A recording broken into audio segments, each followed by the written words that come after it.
Hello and welcome back to another video talking about how Joe Biden should not be called a racist by the Republicans and the right wing and Donald Trump, and I'll tell you why. Look, as you can see right now, look at the black vote for president. If you see a single year where the Republicans have gotten even close since 1964, look again, come on.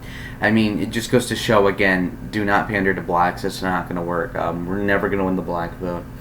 And not only that, but their population is stagnant. It's not even worth it. I mean, look over here. Okay, all right.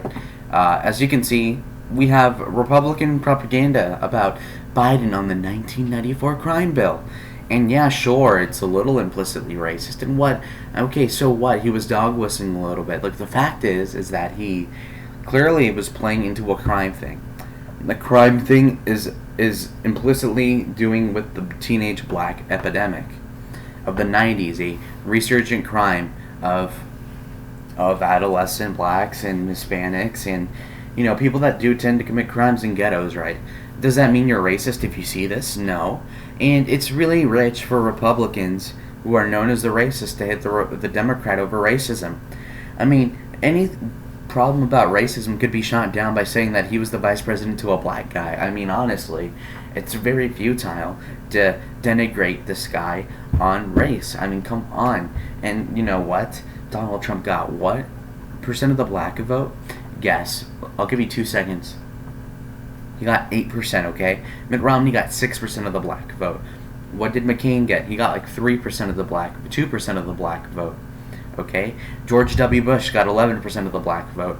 Okay? So what I'm saying is that in the last several decades, we've only seen probably, like 10% of the black vote, 5%, 15%, 2%, 8%.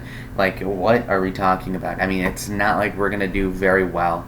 And it's really more so to say that Donald Trump at best will probably get like 10, 11, 12, 13% of the black vote. Will this really change the meter a lot?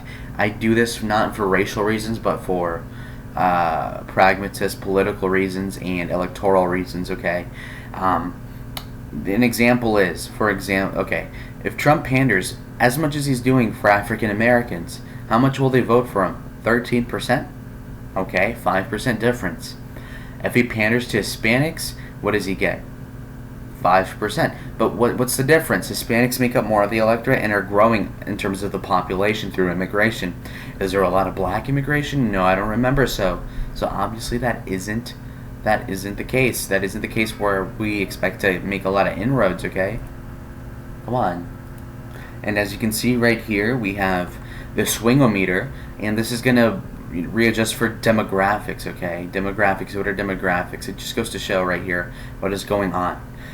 In terms of all of this, let's take a look right now. And as you can see, Joe Biden's winning, but that's fake news. Don't worry about it. So let's see, black vote 8%. Let's see if we move it to 13. Let's be optimistic. Trump barely wins. What states does he flip? He flips Michigan mostly, North Carolina. Hold on, 8%. Let's move this to 8%. Excuse me. Okay, 8% of the black vote. There you go. So we're losing Michigan, we're losing Florida. Now let's say we do better with Hispanics.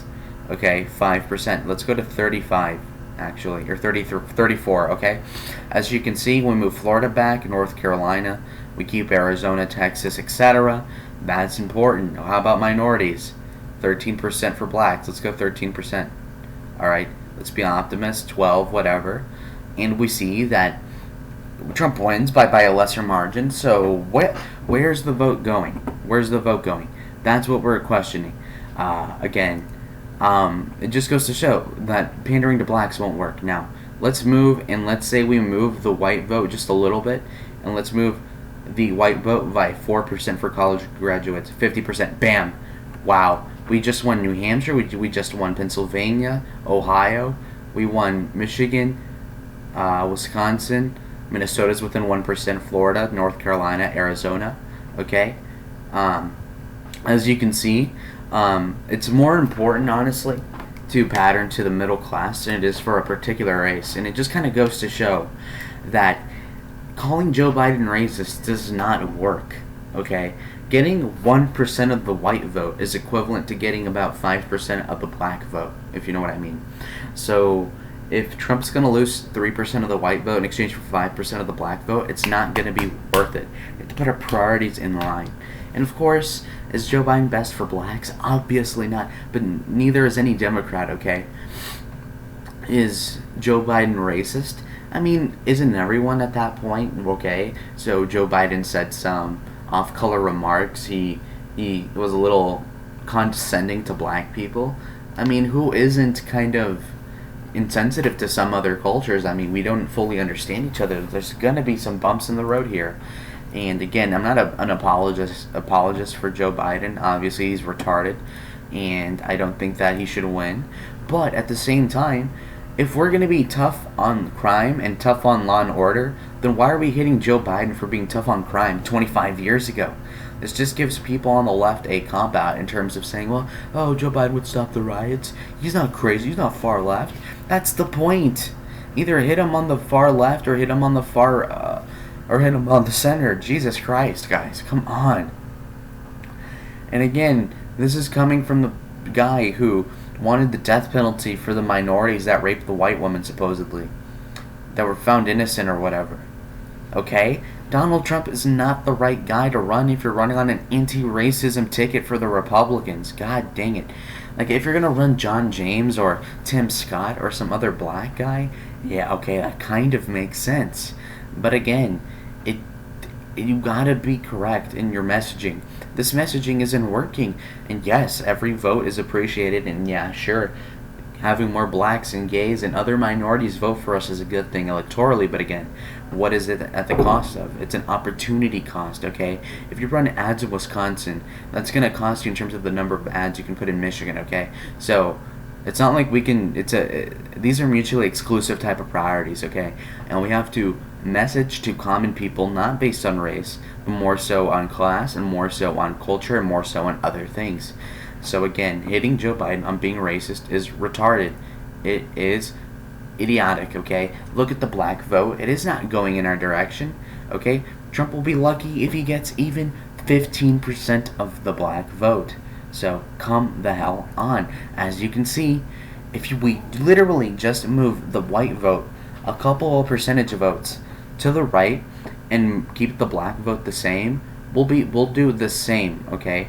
If we even move the black vote to 0 and we just move the white vote back to where it was back then, to like 55-ish, and get the turnout of the white working class, we'll get a better electoral result than we have before, okay? It's literally just that. We are losing sight by these Jared Kushner, Brad Parscale types that frankly don't know what they're talking about, okay? We need to be securing the traditional base of the Republican Party and then expanding on that. But until then, we have to secure the base first. And are blacks the base of the Republican Party? No, I'm sorry, they're not. And are they ever going to be? Not in the foreseeable future. So we got to get our ducks in the row. And also, guys, subscribe if you agree. Again, I do support having blacks in the GOP, but we should not cuck on any issue like crime for having a modicum more of the black vote on our side, okay? I don't want this party to become the party of Charlie Baker for the sake of 20% of the black vote when we're going to lose the white, non-educated whites by a lot, okay? You gotta be kidding me. Anyways, guys, thank you for watching, and again, subscribe, like, comment down below. Tell me your thoughts. What are you feeling? I'm just kidding. I don't care. Anyways, guys, goodbye. Let's go.